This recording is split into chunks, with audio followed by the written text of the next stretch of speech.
What's going on, guys? Oh my Godzilla, back here with another Godzilla figure review. Guys, today we are finally taking a look at Playmates Battle Mechagodzilla with the Proton Scream. This is my favorite Mechagodzilla from Playmates to date, so let's jump right in.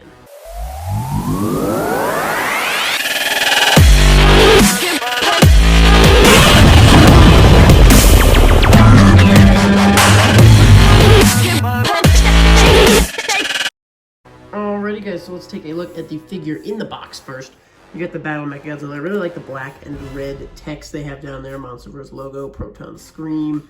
Got some of our usual Toho Legendary Playmates logos. He's got the battle damage, pretty standard on these Playmates so far. There's the side of the packaging. Here's the back. You can feel free to pause and give that a read if you'd like. Got the rest of the figures, a lot of the other figures in the line. I got another little blurb you can feel free to read there.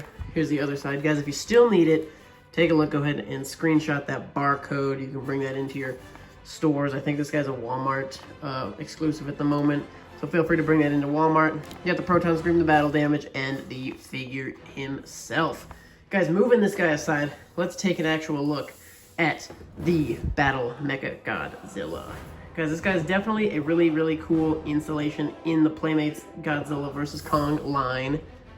Let's go ahead and take a look at the figure. He features a really, really dark, like gunmetal, black-gray, and I really, really like this color on him. It looks awesome. And it's obviously it's darker than it would be in the movie, but that is okay, just because I think it looks so darn cool. Pretty good detail, same sculpt as the first Mechagodzilla we got from Playmates. But definitely a very cool look. I really like the spines back here are like almost like a see-through translucent plastic in the red here, and I like what they did with that as well, because the first Mechagodzilla that Playmates did, which we'll take a look at side by side in a minute here, did not have the translucent kind of spines like this one has. So I really like that feature on there. And then you have that super cool gray all the way down the body. Guys, jumping into some quick articulation, you got the mouth can open really, really wide, and you got that little hole there for the Proton Scream to go into. So huge mouth articulation, but nothing on the head or neck, unfortunately. The arms have a cool articulation that are kind of on like a rotating ball thing, so you can get tons of good movement on them. You can't really go 360 because that shoulder plate does get in the way, but you can go up, you can go down, you can go, you know, they can move really well on this ball joint, so a lot of variety of movement you can get out of them. Nothing on the hands. I wish it'd be nice if the hands spun or the elbows moved, but nothing there. And then guys, for the leg, they are similar. Look how high, look how crazy high that can go. They're on kind of a similar ball swivel joint, so they could get a huge range of motion as well. The knee is also articulate, so you can go all the way from about here to about there, so not a ton of range of motion, but as much as you need. And then the feet do swivel. So guys, it's interesting they gave the knees and feet the articulation that I wish they also gave to the elbows and the hands. And then of course, obviously the hands do not articulate. The only Mechagodzilla to date that has articulated hands that open and close is the big giant one from Playmates. So I wish that they had done the same here. But it is nice since it did them fixed. They gave us one closed and one open. Same as the other release, but it is nice that they aren't the same exact hands. And then guys, the tail obviously comes separate in the packaging, hiding back here. But, so it snaps onto a ball joint there. So it obviously kind of has like a swivel rotation. But then it's also just like a really flexible piece of plastic. So it's not posable necessarily because it kind of bends back to its neutral position. But it does have a wide range of motion. You can bend it, whoa, look at that. And you can also apparently pop this out. That's probably not supposed to come out. Fortunately, it kind of pops back in, and we will just add a little bit of glue to that. So don't bend your tails down too much or this will pop out. So I'm gonna have to glue that to repair it a bit, but it's not the end of the world. And then obviously no articulation on the tail. I wish a Playmates figure gave us that spinning tail. It would be really cool how it spins out and attacks Kong. That would be a really nice piece of articulation. Guys, one complaint about this figure is his legs, I don't know if it's mine in particular or if all of them have this issue, but mine's, well, he's doing okay now, but his legs are a little loose, so it's a little bit difficult to get him to stand without kind of doing this thing and resting you know, in a weird position. It's kind of hard to get him to stand upright as much as I'd want. He kind of sinks down a little bit, but he's doing okay. Taking a look at the Proton Scream guys, it's kind of a similar red as they used in the spines, but I believe it's the exact same sculpt as they used for Godzilla's Atomic Breath. I wish they had done a slightly different sculpt because, you know, Godzilla's Atomic Breath is kind of a bigger, fiery blast, whereas the Proton Scream is like a laser, really straight. So it would have been nice if they had mixed that up a little bit, given us two different sculpts on that. And then obviously this has a little piece here.